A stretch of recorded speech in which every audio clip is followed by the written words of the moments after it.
Hey, welcome back to the NOTCAST, number 340. Greetings from Pigeon Park, or as it's officially known, St. Philip's Cathedral in Birmingham. Today is probably going to be the most personal of the NOTCAST that I've done so far, because I'm going to be talking about me, my favourite subject. Actually, not my favourite subject. And I'm going to be talking about growing up in Birmingham and my decision to leave Birmingham, which has been triggered by three things which have happened on this day or around this date. Obviously, today, Birmingham lost its second greatest poet, Benjamin Zephaniah, who died at the age of 65. I say second greatest because I'm the best poet that's ever come out of Birmingham. That's not strictly true. It's a matter of opinion. Also, a year ago today, I was watching The Cure and the Twilight Sad in Birmingham. Third reason is that 23 years ago this week, I defected from Birmingham and I moved to the beautiful south. And so I'm going to talk about that and why I did it and my relationship to Birmingham, and hopefully to expand your knowledge of the motherland. So if you're using plastic or kettles or stamps or whistles or pacemakers or x-rays or vacuum cleaners or the mini or heavy metal or a computer, you have used something that has come out of Birmingham, and Birmingham doesn't advertise that enough. From a cultural and technological perspective, Birmingham is often written out of history as a place where people have funny accents and Ozzy Osbourne totters about drunk, and it's very unfair. Birmingham is if you discount Greater London, is the biggest urban area in Britain. Manchester will probably want to arm wrestle us about that. But there are 4.3 million people in the metropolitan area, 2.9 in the urban area, and 1.14 million people in Birmingham itself. It is a town that has changed the face of the world in ways that you don't necessarily realise, and that's quite all right. Birmingham was also brought to the world Arthur Conan Doyle, and therefore Sherlock Holmes, J.R.R. Tolkien, and therefore Lord of the Rings, and it has the largest library in Birmingham. When I was growing up in Birmingham, I didn't realise how much history there was, and I didn't realise how much Birmingham had changed the shape of the world. Now, of course, when people think about having a silly British accent, they just go, "All right, Babs," which is actually probably more Wolverhampton. But they think, oh yeah, the Midlands, it's the butt of the joke with a silly accent, and it's got Jasper Carrot that comes from there. Birmingham has also brought the world, or more correctly, the Midlands have brought the world lots of fantastic bands. So the West Midlands alone has brought the world Led Zeppelin, you might have heard of them. The mighty and amazing Black Sabbath. Another band, perhaps not quite so beloved in my heart, but equally influential, Judas Bloody Priest. What a band they are. Also, of course, Duran Duran, UB40, who I've apologised in public for twice so far this year already, so I'm not doing it a third time. Felt Broadcast, Ocean Colour Scene, The Streets, Dex's Midnight Runners, and if you go a little further afield, the Wonder Stuff, Pop Will Eat Itself, and Ned's Atomic Dustbin. The latter three, of course, bands that I've had the great luxury and privilege to see a number of times, a lot of times over the years. Birmingham has been a place that I think I have to talk about my relationship to it, and my first memories, and whether leaving there was the right thing to do. So my first memories, aside from watching my brother on a tricycle in my grandma's garden, are the Birmingham pub bombings in 1974 by the IRA. Now, I was by no means politically or world aware at that point. I was like a year and a half-ish old. And I distinctly remember seeing on a small brown, cathode ray tube, big, deep television, these shots of the Rotunda Industries, which was, I think, at that point, the second tallest building in Birmingham. And a bomb had gone off in the basement of one of the pubs that was next to it and one that was underneath it. And I didn't know exactly what was happening, but I knew what was happening was bad. And everybody knew somebody or knew somebody who knew somebody who'd been affected in those bombings. I have a tenuous connection to pub bombings, in so much as one of the pubs where I felt safest before I moved to London was the Admiral Duncan, actually, in London. And were it not for a last minute change of mind or rescheduling of it, I probably would have been in the Admiral Duncan when the pub bombing occurred in April 1999. And that's the thing that kind of sticks with you, really. We have other memories, of course. So I grew up in Kings Norton and Cottridge, which is next to Bourneville. That's where Cadbury's comes from. And so my infant and junior school was the school that the children of the people that worked at the chocolate factory came from. You know, my school had classrooms that were inside the chocolate factory. I went to lessons in a chocolate factory, which, when you think about it as an adult, is crazy. When you think about it as a child, that's like Tuesday, to misquote Raoul Julia's amazing performance in Street Fighter. My classroom was underneath a bell tower. There was an open carillon, one of 13, I think, in the world. Effectively, it's a bell tower. And I could look up through the skylight and I could see this huge bell tower just sitting casually above my classroom, my desk, where I did maths and where I copied the answers from the kid on the desk over from me because I didn't know how to solve the problem. I now work in finance, so I guess it didn't do me so much harm after all. And the air around Cadbury World in those days was thick with undiluted industrial strength production chocolate. Kind of like almost so thick that you could see it, like the Hovis adverts. Or if you go past a brewery and you have that thick smell of hops that punches you in the face and you're like, oof, that smells. Now imagine that, but an industrial strength, super sweet chocolate smell. That was my reality. Is it any wonder I grew up as a chocoholic? Probably not. The other options that we had that were around us, it took the 45 bus that went over to my grandma's house. We'd go past the water wheel, which was the farm which inspired J.R.R. Tolkien to think of Hobbiton, for example.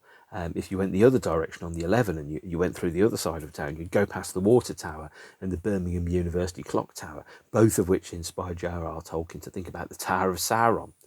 You can walk underneath the clock tower at Birmingham University. It's quite scary if you're scared of heights. If you're not, of course, it's easy peasy lemon squeezy, and not difficult lemon difficult. And it's only kind of as an adult, and I've moved away from Birmingham, as I kind of then realised, oh, okay, so that was actually quite unusual. There was quite a lot of history there, and I got the impression that there was, a number of things around Birmingham it felt quite confined. So it was a very industrial area. It has a lot of factories, a lot of manufacture, a lot of smoke, a lot of iron, a lot of smelting. Hence why Black Sabbath, of course, had Iron Man, and Anthony Gormley put a 20-foot statue of an Iron Man in Birmingham city centre next to the floozy and the jacuzzi, which is a statue that's next to Birmingham Town Hall. As you can tell from the references I've already made to Pigeon Park and the floozy and the jacuzzi, Birmingham doesn't take itself too seriously, but it does wish that the rest of the world took it seriously as well, which it sometimes doesn't do. The other thing that we had was that we had effectively 4 career paths when I was a child. You could work at Cadbury's in the chocolate factory. You could work in the car factory, which I think was also shown in the BBC docudrama of Jonathan Franson's The Corrections. You could work at the HP sauce factory, which had a chimney that was shaped like a HP sauce bottle. It's now been demolished. Or you could be unemployed. There weren't a huge amount of options there. And none of those particularly appealed to me at all. So I kind of felt a little bit that, and some people have called me pretentious, but really I just was ambitious, which was a different thing. I wanted my skills to take me as far as they could in this world. Ultimately, they've taken me to here and the record collection that's behind me. So worse things have happened to me than that, absolutely, definitely. And what I wanted to do was to be happy. John Lennon said, what's the secret of life? Is to be happy. And if you don't understand that, you don't understand life, which is probably quite right. There are lots of good things about Birmingham. The music scene was amazing. It is, however, of course, been massively written out over time. So there were lots and lots of venues. There were lots and lots of bands. Obviously, the band which I've seen the most out of any band in the world is the Wonder Stuff, one of my favourite bands. I'm seeing them this weekend. I have seen them 168 times. And part of that is undoubtedly because I'm a victim of geography and I lived near them, or where they came from. And I had the opportunity, therefore, to see them lots of times. This song, Caught in My Shadow, the 12-inch which I'm mentioning here, there is a young 17-year-old me that's in the video for this very song, which you can probably now see on YouTube. If you look for a guy who looks like me but younger and with more hair, same dude. And this song, Caught in My Shadow, kind of explains, I think perhaps, or articulates some of my feelings around growing up in Birmingham. These streets used to look big. This town used to look like a city. These people used to talk to me.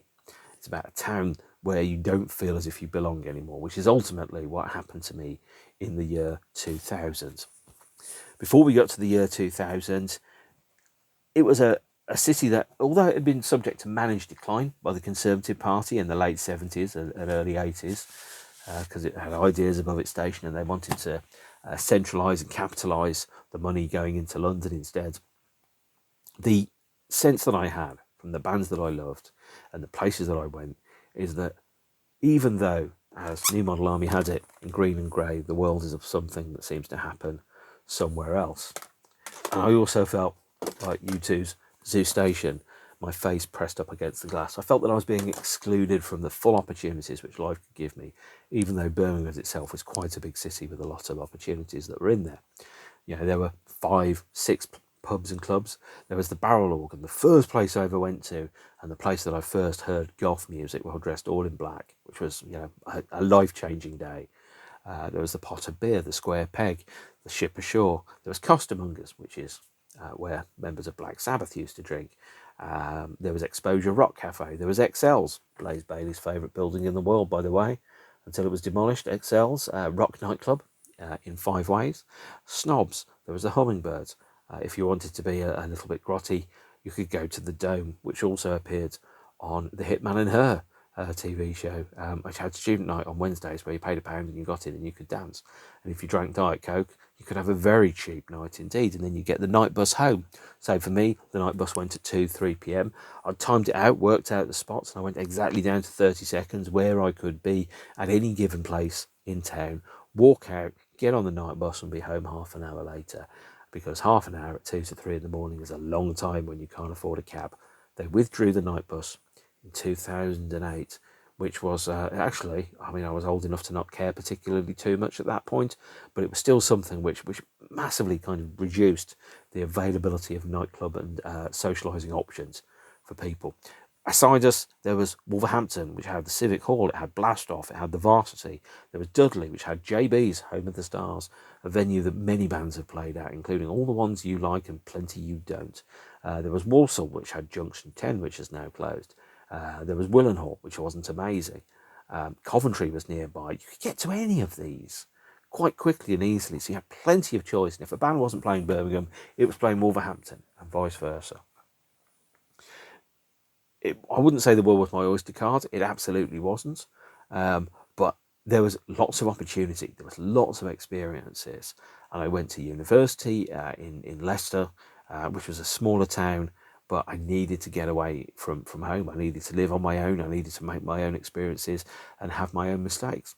And then there came to the point where there was, as you know, you got a little bit older and you get to like 25, 26, and kind of start to worry about what is my relationship to Birmingham? Does it feel like home? And like anywhere, it feels like home, and then all of a sudden it stops fitting you, like a pair of jeans that you've grown out of, or shoes that just don't fit. Actually, feet don't grow, so I can't talk about that. Birmingham stopped feeling like home. And to quote the comedian Tony Hancock in his suicide note, although obviously I've not committed suicide, things just went wrong too many times for me. So my decision to leave in the year 2000 was difficult. It was heart-wrenching because there are 3 things in life which are your anchors, really. There's your work, there's your relationships, and there's your friends. And what I found was all the things that I was putting into those situations, which normally worked, at least two of them had stopped working.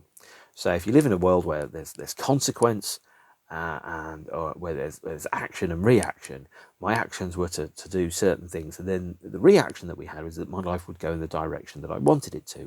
Normally, I'd be in a relationship with somebody that I liked being in a relationship with. I'd have a job where I felt that there was career progression and where my opinions and views were listened to. As long as I wasn't a dickhead, my friends would hang out with me and I'd hang out with them, and we'd all be quite happy about things generally, and then we'd get quite drunk. What happened was it felt like my relationship with Birmingham changed. My work changed. I was working for a branch of the Home Office, and I was working in the area of IT, and the person that was the head of the team didn't understand what they were doing. They were not knowledgeable about IT at all. They didn't understand, and this shows how old I am, they didn't understand the difference between RAM and ROM, which when you're buying IT equipment is kind of important, or was at that point. They didn't understand the difference between a server and a portal and a terminal, or they didn't know enough to be competent at the job. That person is almost definitely dead now, so I don't care what they think. And I didn't care what they think at the time, because sometimes you're in a meeting and you go, that person is, to use a fabulous scientific insult, not even wrong. And that is, they don't know enough to even misunderstand it. This person was not even wrong when it came to the category that they were managing. And I was constantly spoon-feeding information to them to help them make the right decision, knowing that effectively I was carrying somebody that was outside of their comfort zone and their competence. And I couldn't see a way in which my career could progress in that environment. That person left and another person came in. The person that came in was, in my opinion, quite immature at the time. Hell, I was 26, so I was pretty immature too, either way. But quite immature for the level of responsibility that they were meant to be carrying, and not executing it in the way in which I think it should have been done. I kind of felt that I plateaued from a career perspective, and I had to move out of Birmingham to do it. So that's one of the reasons why I left. Effectively, I went to head office, and whereas I used to talk to people at head office and go, can we do this, can we do that? I then became the guy that my successor had to ring and go, can we do this and can we do that? And I saw it as a means of escape, really. So my work hadn't gone particularly well. I'd been in a relationship with a local woman for 3 and a bit years. And that turned itself upside down extremely quickly. So I went within 24 hours, about 11:20 one morning, thinking that I would probably spend the rest of my life with that person and grow old with them. We'd go on adventures together. We'd do all that kind of stuff. To at 9:30 the next morning, knowing that it was absolutely irreparably, irredeemably unrecoverable, and that relationship was over. There was another person involved, and I didn't know about that other person until the day before. And during the separation, which was quite hard, for me at least, the person did say that they said and did things that would cause me the maximum amount of hurt, so I would never want them again. Which, thinking about it now, I kind of think, that's really big-headed to think I'd want you back, really, all things considered. But they were slightly younger than me, definitely more immature than me at the time. And then I went through a period that psychologists call complicated grief, which I don't recommend anybody ever experiences. And maybe about one person in 50 really experiences it, maybe the way that I did, which is a period of prolonged and painful adjustment to a new set of circumstances. Because effectively, my life was travelling in a certain direction with a certain person. I thought it was going to go there. And suddenly, these series of events kind of came in and changed my life overnight. And the change that happened was that effectively my life was a vehicle. It was travelling in one direction, and suddenly it was rammed by another vehicle. Another set of facts came in and shoved the car that was my life off the road into the field, upside down, wheels spinning, I'm strapped in, and I'm suddenly kind of going, oh, I really wasn't expecting that to happen.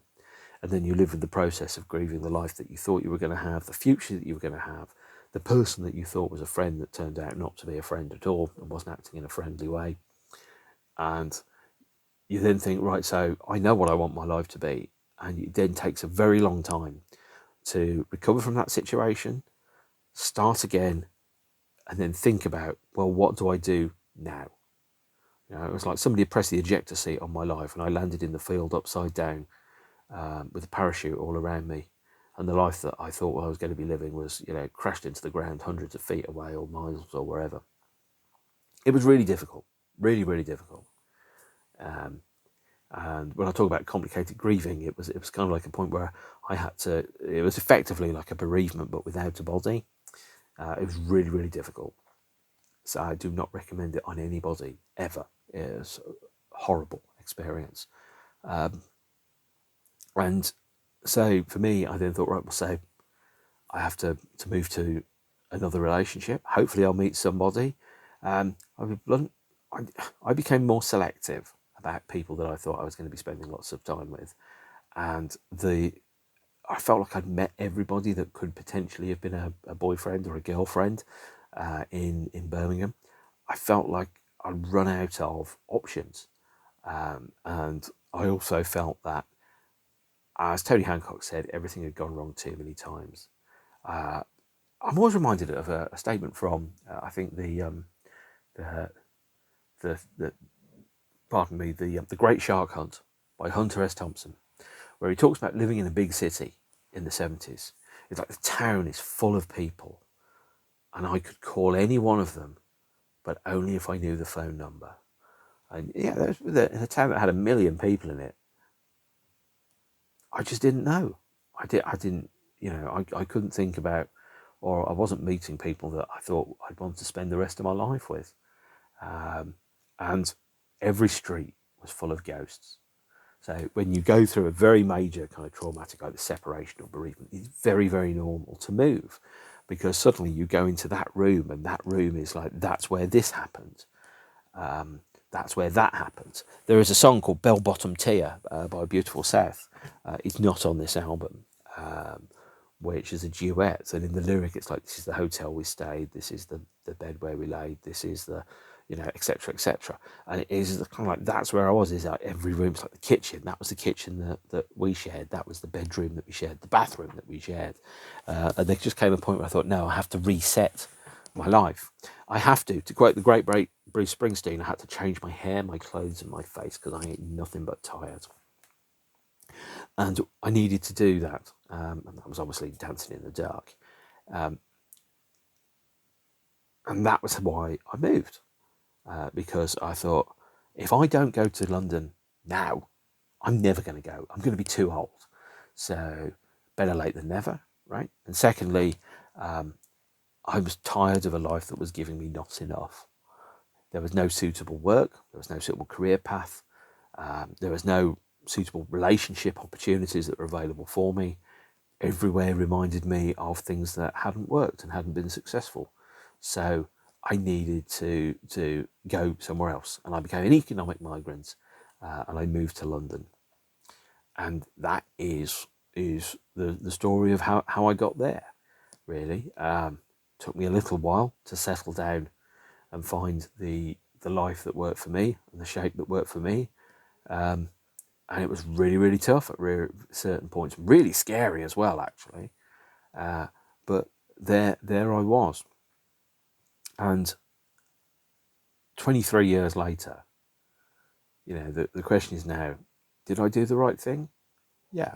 Was it what I thought it was going to be? No. I thought I was going to be in London for 2 to 3 years. I was going to move to another job. I was going to move back to Birmingham. And I was going to get a mortgage and a house and a dog and a cat and a wife and all that stuff. And that's not how my life turned out at all. But where my life is right now is exactly where I need it to be and where I want it to be.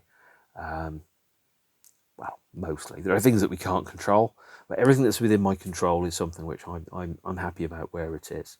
And at the time that this was happening, and obviously I've mentioned the band that I've seen the most, the Wonder Stuff before with Caught in My Shadow, a song about going back to Birmingham and finding that it no longer fits who you are. There was another song that came out in 1999 on a solo album by the band's once vocalist, the rather good Miles Hunt. His album, Hairy on the Inside. There is a song called Getting Over You, and I listened to that song a lot at the time that album came out. I don't think he's ever played it live. I'm not, and I don't think he ever played it apart from the one day where the song was recorded. And the song is Getting Over You. It's such a lot of work to get through. Surely there's something I lack. I'm sure that there is something. Maybe I should get on a plane and put it all behind me. It's no good wishing you were dead. I'm no good dealing with tragedy any better than I am at dealing with myself. Maybe I should hit the track, throw my clothes into a pack, get myself out there.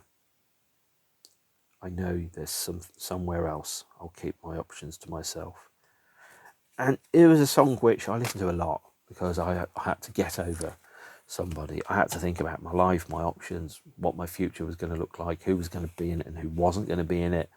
And I just found myself in a position where it was really difficult to stay in Birmingham. Things were difficult.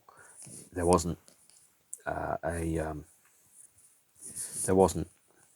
job wasn't satisfactory. The relationship wasn't satisfactory. There wasn't a relationship. I hadn't met people that were the people that I wanted to necessarily be with. I had to basically reboot my life and get Christian Bale in as opposed to Michael Keaton's Batman Forever or Batman and Robin, because it just wasn't going the right way anymore. And it was the right thing to do.